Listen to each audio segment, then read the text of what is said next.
So we plot all the values of the data which we have already found out in a table.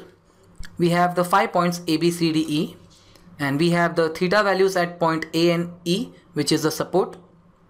At A it is a negative slope, whereas at E it is a positive slope. And we have deflections at point B, C and D as YB, YC and YD as shown in this table, whereas YA and YE is 0 since it is a support. Now next we find out the maximum deflection and its position. Now we know deflection is maximum in a beam where the slope of the elastic curve of beam is 0. That means if we say that at point M your deflection is maximum, so we see that the slope at this point is 0. Slope is nothing but a tangent to the elastic curve at this point. So the slope line is horizontal. So to determine the position where deflection is maximum, we have the equation dy by dx is equal to 0.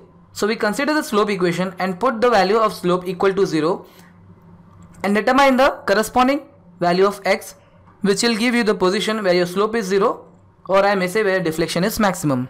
So we have this slope equation. Now the procedure to determine the position where your deflection is maximum is a trial and error method, meaning that we'll have to make some assumptions that where your deflection could be maximum or your slope could be 0. So if suppose we make our first assumption that your slope is 0 or deflection is maximum between point B and C.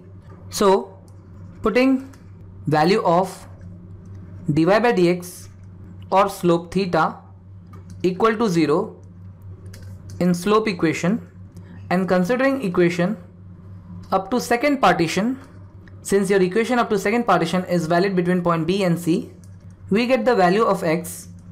Now it is important that the value of x must be between x equal to 3 meter to x equal to 5 meter, that is between point B and C. If this condition is satisfied, this will mean that our assumption is right and your slope is equal to 0 between somewhere point B and C. Now putting that value of x in deflection equation and considering the equation up to same partition, that is second partition, we get the value of y max.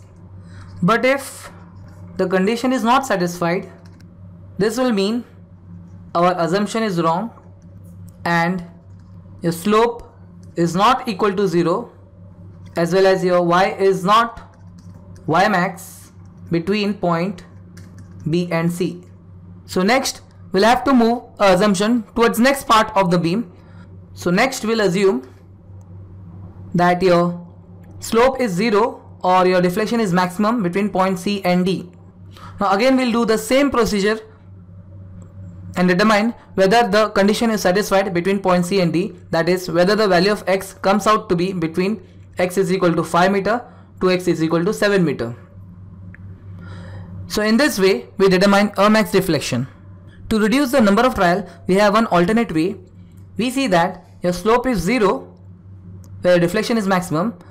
So here we also see that your slope is changing from negative value on the left hand side to the positive value on the right hand side.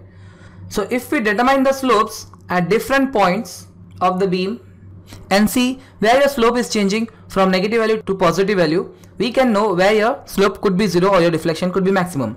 So in this figure we see that the slope at P is negative whereas slope at Q is positive. So we can be sure that your slope would be 0 between point P and Q. So we could make our first assumption quite accurately. So for that purpose we determine the values of slope at point B, C and D. So for your theta B, we put x is equal to 3 meters in slope equation and consider the equation up to first partition, that is between point A and B.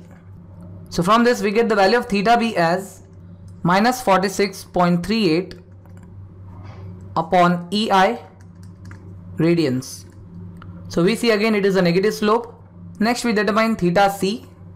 We put x is equal to 5 meter in slope equation and we consider the equation up to second partition, since the equation up to second partition is valid between point B and C. So from this we get the value of theta C equal to 7.62 upon EI radians. Now we see that theta c is positive, so we can say that the slope would be 0 between point B and C and the deflection would be maximum between point B and C.